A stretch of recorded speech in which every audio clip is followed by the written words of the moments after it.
Today, I wanted to talk about my own personal watch collection. Just go over all of them to show you what I got, to kind of show you where I'm at as a watch guy. And it's a kind of in its infancy of collection. But I am enjoying it. And also, I wanted to hurry and get this video out and see how this nice little clickbaity title works out where I mention Rolex. I heard that's a hot ticket. And yeah, let's get into that.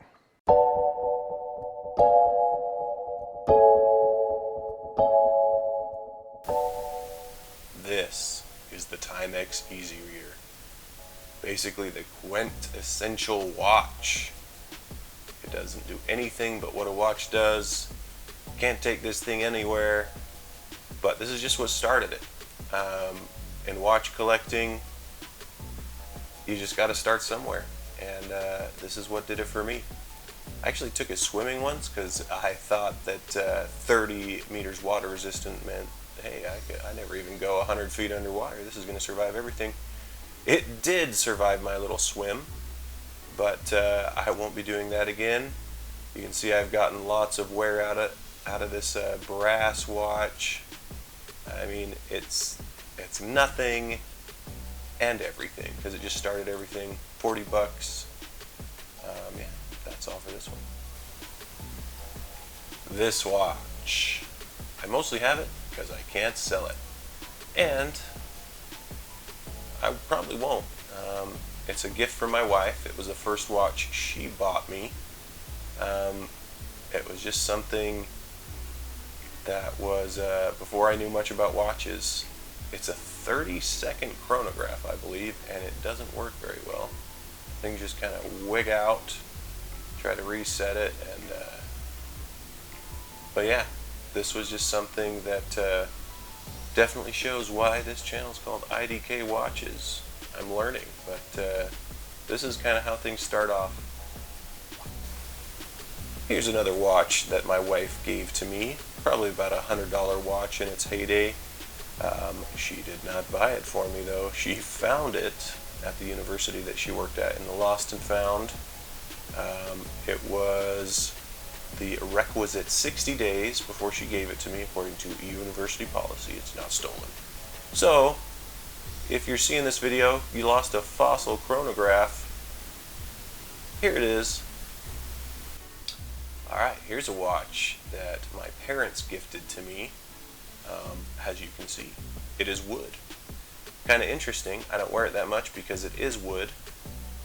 And I don't even know what movement's in here. It doesn't have any labeling on it at all. It'll wind up, but it won't hack. And it's a big boy. I think it's about 46 millimeters and very long lugs. Kind of has to be to stabilize a wooden case. But this is just something that before I hadn't really studied anything about watches. I just wanted some interesting stuff on my wrist, and yeah, this is interesting. Here is a Invicta. What's the difference, right? How much hate will I get in the comments for that? But this Invicta was another gift from my parents. I have beaten it up, and it really isn't that tough. It was 50 bucks. So I guess what can you expect? I actually have a fossil band on it. Looks pretty good with the black rubber. Took it swimming one time with the scrown. Maybe that's how you should say screw down crown for now. But anyway, screwed down, 100 meters water resistance. Nope, it got foggy on the inside. Some water got in, but works fine now. I just took the case back out, let it dry.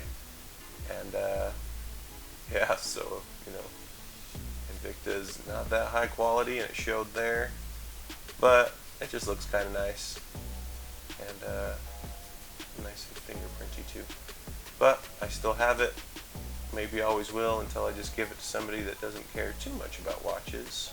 Maybe one of my students at school will take it, but I have it for now, and it does the job, which is just sits on my wrist until time for now.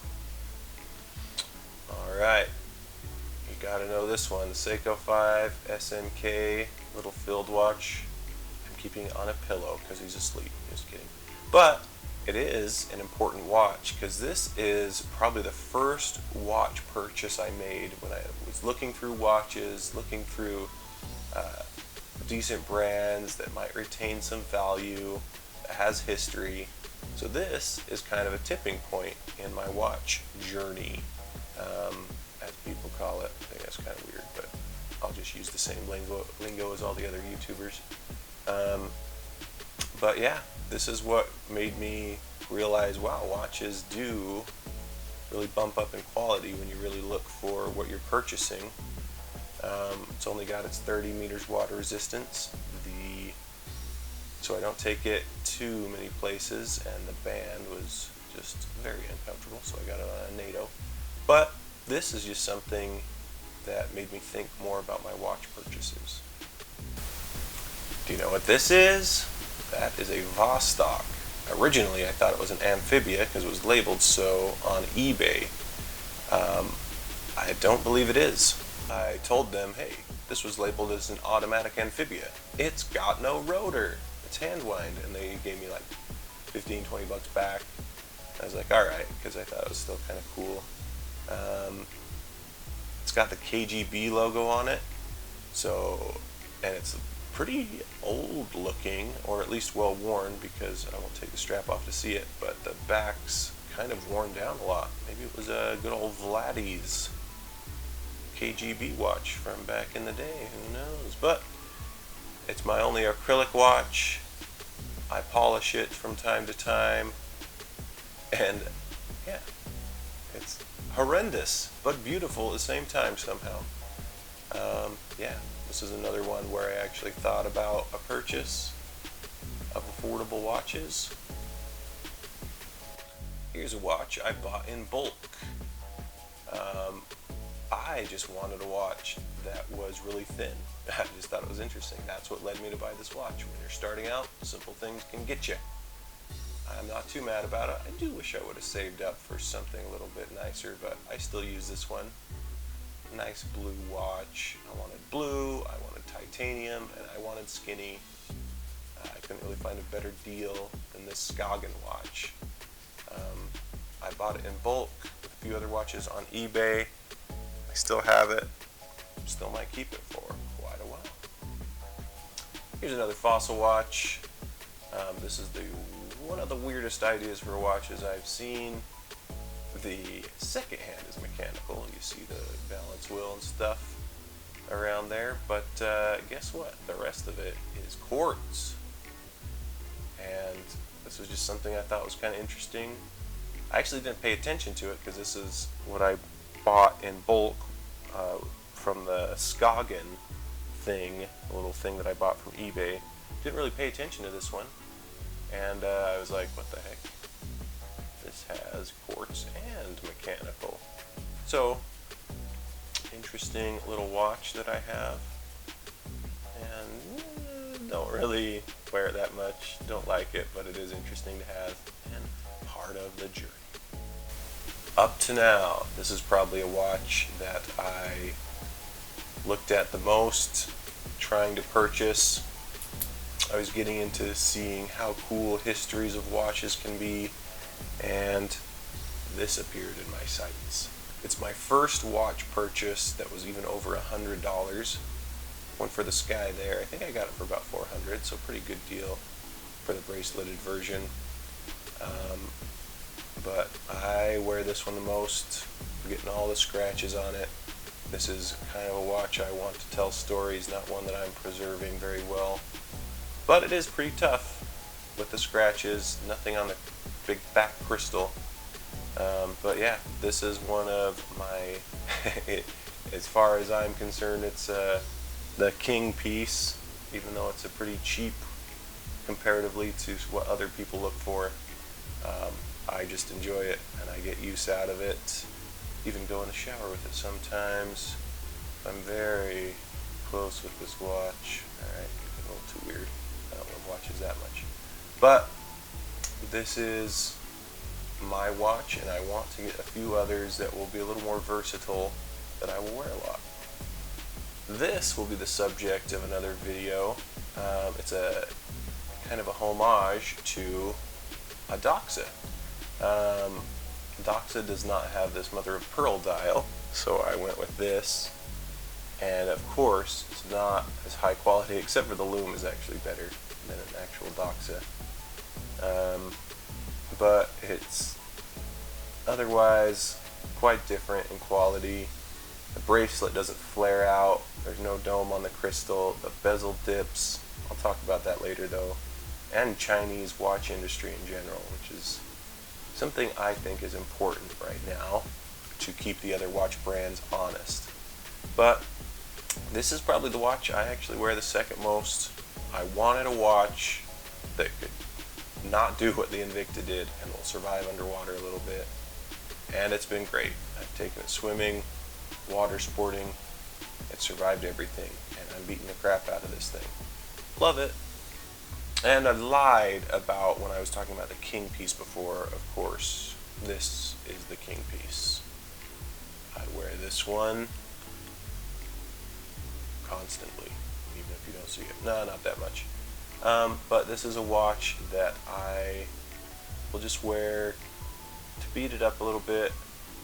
And of course, nobody can hate on Casio that much. 13 bucks for this thing is kind of interesting to think about. To get a chronograph, day and date, among its other functions, was thousands of dollars in the past, and now you can get it for the price of a little over a meal at McDonald's. And this is not a complete watch, you may have noticed, if you have a keen eye. But I like the dial. I bought a full Jorg Gray watch. The movement immediately broke after I bought it. Dangers of buying on eBay, watch out for that.